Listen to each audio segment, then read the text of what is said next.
Basta ano lang, tiwala lang sa sarili, tapos trabaho lang, tapos lahat ng desisyon mo sa buhay, i-include mo yung pamilya mo. Saka si Lord. Basta include mo yung family mo lagi. Hello po, magandang araw po. So, may nakita pa akong post sa Facebook regarding po sa tatay saka sa bata po na iniwan niya po sa bahay. So, nalungkot po ako doon sa picture na yon kasi ramdam ko po yun na minsan kailangan mo naranasan ko rin po na iiwan yung mga anak kasi kailangan mo magtrabaho. Kasi yun yung isa sa mga pinaka-importante na kailangan mong hindi magutom yung mga anak mo.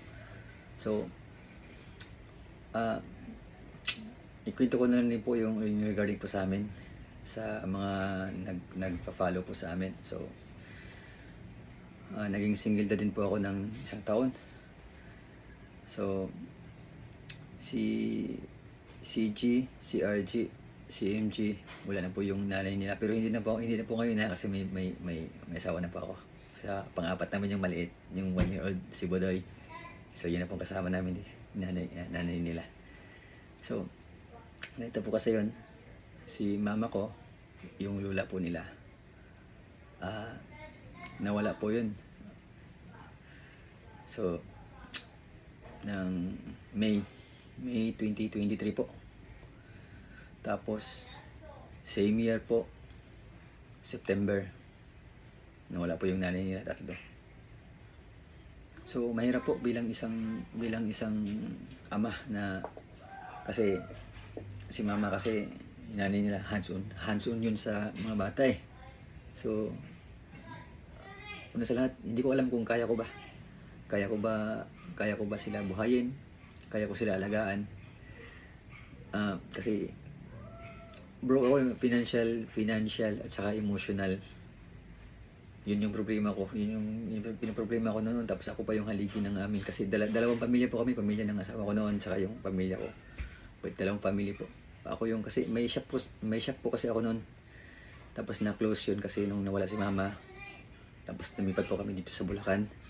Tapos nawala rin yung nanay nila. Tapos yun na yun. Wala nang talagang kasiguruhan. Yung financial. Saka emotional po. Ako down talaga, parang wala talaga, parang medyo hindi stable yung isip mo kasi kahit nga ikaw mismo parang ayaw mo na mabuhay dahil sa mga nangyari. So, hindi naman po lahat ng singleton na mahirap yung buhay. Mayroong iba kasi andyan yung may family pa sila, andyan yung mama nila, tatay, andyan rin yung mga kapatid, o di naman kaya may pira sila na kaya nila magkukuha ng babantay. Sa kaso ko po kasi wala pong kuwan. Ako lang po ako lang po yung nag-iisang anak ng ni mama sa ni papa. Tapos mahihain rin po ako, nasanay po ako mag-isa lang. So, tuloy lang. So, may isang beses noon na nangyari sa akin. Parang alam mo naman pag mawalan ka ng mahal sa buhay, wala ka sa sarili mo, parang ayaw mo na rin mabuhay talaga. Sa totoo po na ayaw ko na talaga mabuhay nun. May nangyari sa akin isang beses po na natulog po ako. Nung una nilamig ako, tapos biglang uminit yung katawan ko. Madaling araw na yun eh. Kita ko yung mga anak ko paano sa higaan ko eh. So, doon ko naisip talaga na paano yung mga bata kung wala ako. So, inisip ko na kailangan ko pa mag-exist para sa kanila, para alagaan sila kasi inisip ko talaga na si mama siguro sa yung nanay nila hindi matutuwa kung anong mangyari sa mga bata, magugutuman yung mga bata. So, isa sa mga nag-motivate sa akin yung mga bata talaga. Sila talaga yung nag-motivate sa akin na mabuhay. Na kailangan ko talaga mabuhay para kailangan ko kumayod, kailangan ko gumawa ng paraan. So, pagkatapos nun, ng libing ng nanay nila, nag-decide ako na ako lang muna. Ako, si Papa, saka yung 3 bata lang muna yung isasama ko dito sa bahay. Lipat kami. So, nagbayad kami dito ng 3 months advance noon. May pera pa ako nun.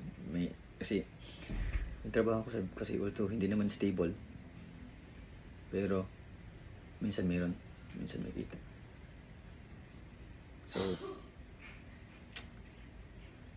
sa awa po ng Diyos, dito sa bahay na to, minsan ano kami, kahit simula nung lumipat ako dito, hindi kami naliliit ang bayad. Minsan advance kami sa bayad. So, naproprovide pa rin po talaga sa amin. Saka yung mga anak ko, napaparal pa rin po sa private. So, kumbaga, kahit gano'n man kahirap ang sitwasyon, si Lord andyan lagi. Magugulat ka na lang minsan, andyan na may yung kailangan mo na provide mo one day. Ako hindi naman po stable yung trabaho ko. So baka rin mo, kaya po gumawa ng page. Isa sa purpose ko kaya po ako naggumawa ng page, kasi gusto ko ma-share, gusto ko ma-upload yung history namin, yung mga tanong ng mga bata pagdating ng panahon, malaki na sila. So, masagot yung mga tanong nila andito sa post ko. Pagdating ng panahon na, halimbawa, hindi naman tayo bang buhay, makikita nila kung paano ko sila inalagaan. So, at least makita nila yun. iPad ka na. iPad na ikaw. Thank you. Sige. Iligpit mo yung box mo. Thank you. So, Thank you. yun yung pinaka-purpose ko po. Pangalawa, siyempre, baka mamaya kikita rin ako. Hindi ko alam kasi parang gusto ko na rin mag-live sa TikTok eh. So, hindi ko kasi gusto ko lang talaga, parang pakiramdam ko lang ngayon, gusto ko lang gumawa ng video eh. Hindi ko alam kung ano sasabihin ko, masasabi ko ba lahat. So, siguro kung paano ko nalagpasan yung mga panahon na yon, minomotivate ko yung sarili ko. Tapos basta may trabaho na legal na, kasi mekaniko ako, yung gumagawa ko ng mga sasakyan eh. Basta may trabaho na legal, may trabaho na ganun, pupunta ako ng trabaho kahit wala akong gana magtrabaho. Magtatrabaho talaga ako kasi para sa mga bata. So dapat lagi ako may pera para sa kanila. Saka siyempre si Lord, kahit hindi ako ganun kakuhan sa kanya, pero lagi siyang ganyan, pinaprovide niya sa akin yung mga kailangan ko. So ngayon po, may 4 na ako anak. Hindi na nakita nila lula sa kalolo niya, si Budoy, yung bago na pa akong asawa.